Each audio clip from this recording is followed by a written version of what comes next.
After exploring two of the biggest abandoned industrial sites of Belgium, today we'll move on to France, where we had possibly the best tour guide you could ask for.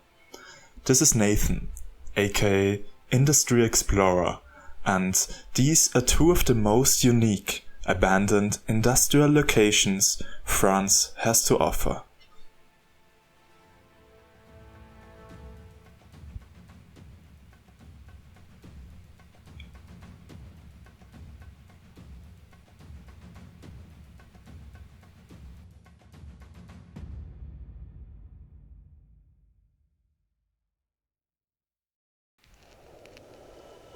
We're starting off with a classic, and dealing with one of the biggest lies in Urbex history.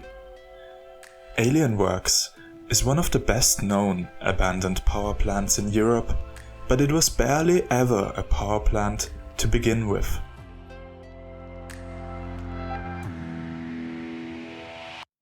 Although these turbines were initially built to produce electricity, the electricity was later outsourced and these turbines used as blower engines for most of its history. So what does that mean exactly? These turbines didn't produce any electricity but hot air that was needed for the blast furnace next door. Yes, you heard me right. Similar to the last episode's power plant, this was also used to power a steel mill right next to it. However, here the steel mill itself was saved and turned into a museum. If they ever receive the funding for it, Alienworks will become a part of that museum. Since the plant was built in a time when industrial companies really wanted to show off their wealth, the blower house was designed in the extraordinary fashion that you would never see made today. No wonder the locals want to preserve this beauty and make it public to the masses.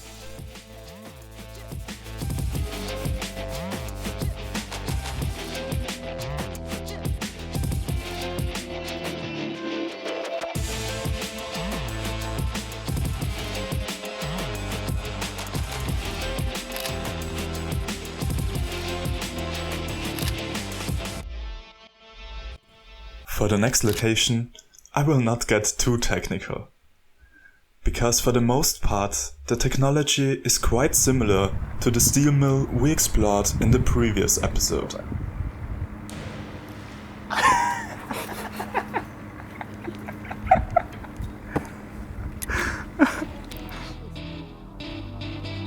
The things I will get into, however, are the differences that make this one stand out in particular. Contrary to the average steel mill, this one never built out to the sides and always added up on top of the plant, resulting in an astonishing 70-meter high cube consisting of thousands of tons of steel. For decades, this was also the reason that this location just couldn't be demolished. No demolition company knew if they were even capable of destroying an atrocious build like this. Let's get to the highlights besides its sheer size. One of the most significant points about this one is the variety it has to offer. For example, in one part of the building, Nathan showed us several office desks with all the PCs just casually rotting away under dust. This thing here was also something I have never seen in real life before, a pneumatic tube mailing station. I knew these only from drawings or Futurama maybe, where you would send messages via pressurized tubes to different parts of the factory. Here is another one. The enormous crane here seems bigger than any similar crane I have ever seen and is not even half the height of the whole building. And the control rooms. So many control rooms! I have no clue how many we found and how many there would have still been for us to find. Every single one in a remarkable condition, representing itself in various designs, shapes, sizes and colors.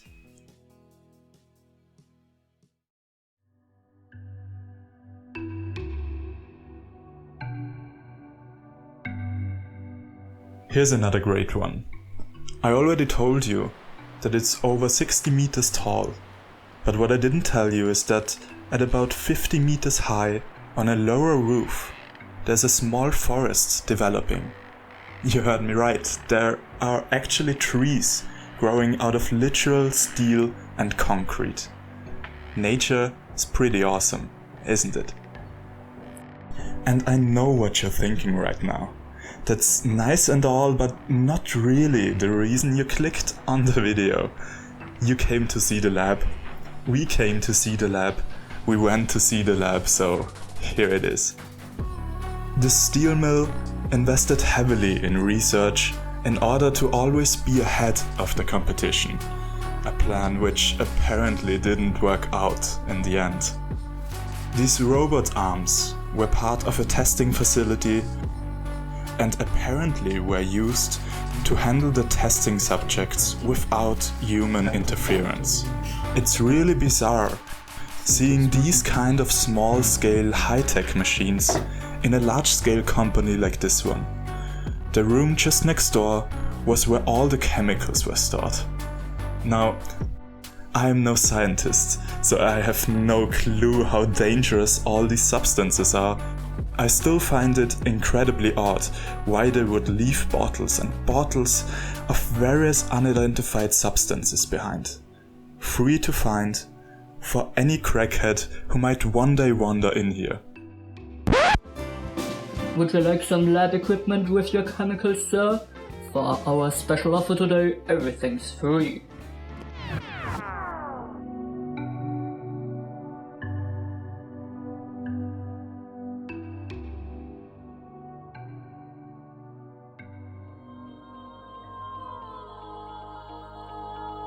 I know it's not a likely scenario.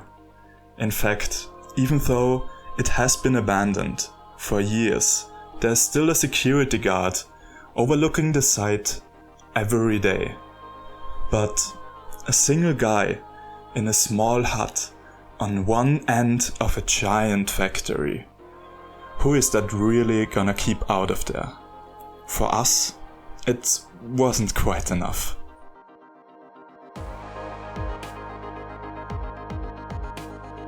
This location, however, won't last forever. When Nathan returned a few months later, with some a little more known YouTubers, some of the sites we filmed were already gone, since a company finally took on the job of demolishing it. This also concludes our amazing journey together with Nathan. The pictures I included from time to time throughout this video were shot by him, and on his Instagram @IndustryExplorer you can find a lot more where that came from.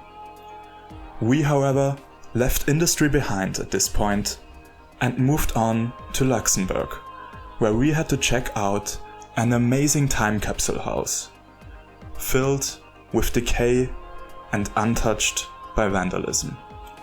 Stay tuned.